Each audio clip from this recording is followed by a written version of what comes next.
صحابي بتوع الثانويه العامه بحييكم كل التحيه، اهلا ومرحبا بيكم في حلقه الثانويه العامه في قناه الثانويه العامه. ولا انت تخش الامتحان تكتب اسمك وبسم الله الرحمن الرحيم والسلام عليكم ورحمه الله وبركاته. بس انا عايزك تعمل كده. انا اوباما المصري بقول لك اعمل كده.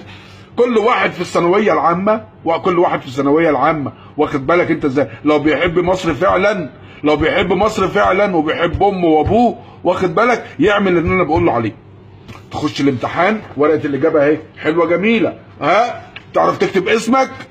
اكتب اسمك محمد محمود حسن مصطفى الشرقاوي، ده انا، واخد بالك، بسم الله الرحمن الرحيم وبه نستعين السلام عليكم ورحمه الله وبركاته.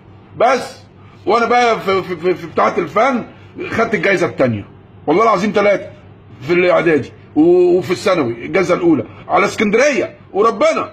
وفي الفن قالوا لي لا انت تروح التجاره يا ابن الوسخ، مش عارف ليه. امي قالت لي يا ابني روح التجاره فن وشطاره برضه، فانا رحت التجاره. من ساعتها وانا بضرب جوانات وربنا. لحظه شويه نشد جوان يا جماعه، يا بتوع الثانويه العامه خدوها مني نصيحه. يا ابني انت كده هيطلع عين امك وهتذاكر وهتضح وهتاخد دروس وامك تستلف وتبيع عفش البيت عشان الدروس الخصوصيه، وفي الاخر وربنا ما هتلاقي مكان في القهوه مسحومه. يلا خدها من قصيرها دلوقتي وشوف لك قهوه في حته بعيد، ابعد عننا. مش عارف انا ولاد الوسخه وزاره التربيه والتعليم المصريه بنت الوسخه بتقول لك الطالب في الثانويه العامه لازم ينجح. ليه يا بنت الوسخه؟ طب ما هو بعد ما بينجح ما بيشتغلش ولا بيعمل حاجه. ليه يعني؟ غلاتاتا يعني غلاسه يا بنت الوسخه يا وزاره التربيه والتعليم يا بنت المنيوكه طفشتيني من البلد يا بنت الوسخه. يا اولاد الوسخه بتطفشوا الشباب. مفيش حاجه اسمها امتحانات في الثانويه العامه. تحضر اسمها حضور وانصراف، تحضر تكتب اسمك سلام عليكم وتخلع، خلاص يبقى انت عديت الثانويه العامه. بعد كده انت وطريقك بقى، حل بعيد عننا. هندخلك الجامعه غصب عن كس امك اللي انت ما بتحبهاش، عشان لما تتخرج يبقى انت ما بتفهمش حاجه، يبقى احنا اتكيفنا او ربنا.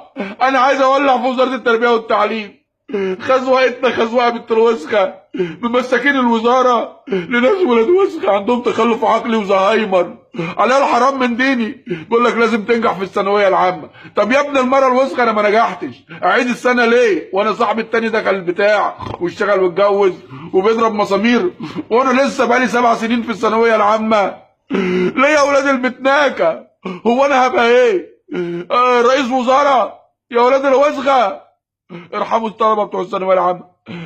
الامتحان ورقه الامتحان اهي، اكتب اسمك السلام عليكم وتخلع.